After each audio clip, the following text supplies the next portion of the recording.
The illustrious career of Brother Ong Yen He, Senior Director and Advisor for the Ministry of Manpower, will always be underscored by his strong contributions to the harmonious landscape of industrial relations in Singapore.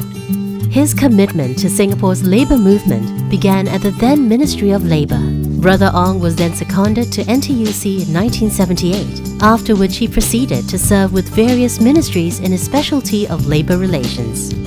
It was his keen sense of diplomacy and responsiveness that saw Singapore through key events in its history of industrial relations.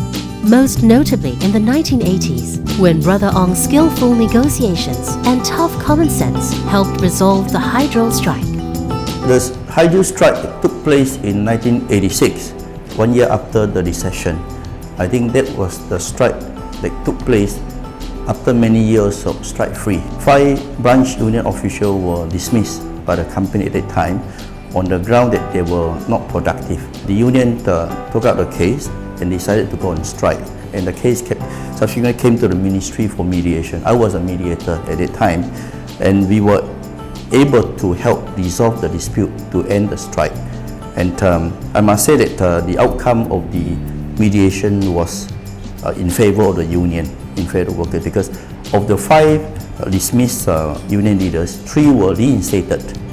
The other 2 were compensated, and so here it shows that I think the union, through the strike action, were able to help the workers to address their unhappiness and also the unfairness.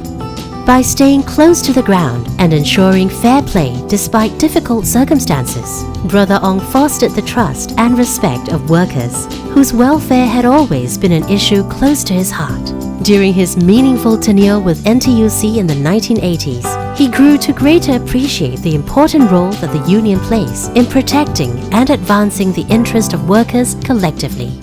I think the examples of the union play a very important role to protect the interests of workers is the retrenchment carried out by Lolai, which is a major German camera manufacturer in Chai Chi.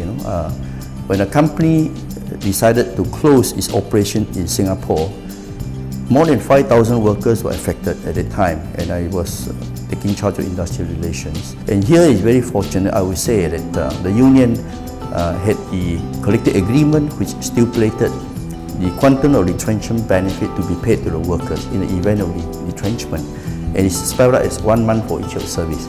So when a company closed down, we were able to use the collective agreement to take it up with the liquidator of the company to in a way pursue the workers' claim, and subsequently after the sales of the building and they realized the sales, the proceed, they were able to pay the workers in full, in fact. Going forward, Brother Ong stressed the importance of maintaining and building the deep reservoir of trust between the union, businesses and the government. His advice for younger officers is to continue to protect the overall welfare of workers in the years to come, and to also maintain Singapore's peaceful industrial landscape and competitiveness. We must not take industrial harmony for granted. I think you look at our history of industrial relations in Singapore, 50s, 60s, or even early 70s, there was a lot of strike. And I think at that time, labor relations were very adversarial. You don't have a very favorable investment climate where people want to come here and invest. I think without investment, you can't really have economic growth, you can't really have job creation.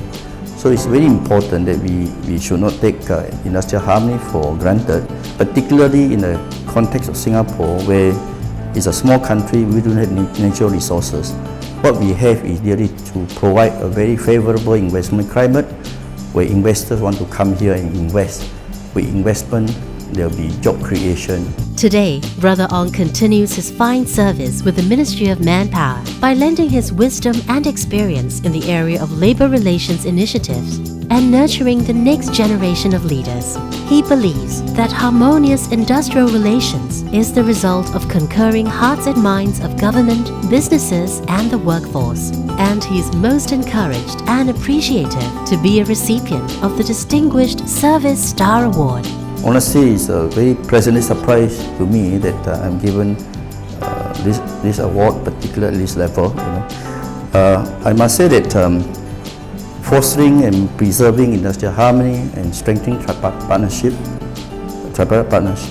actually is a collective effort of everybody. I'm happy that I play a part in this process.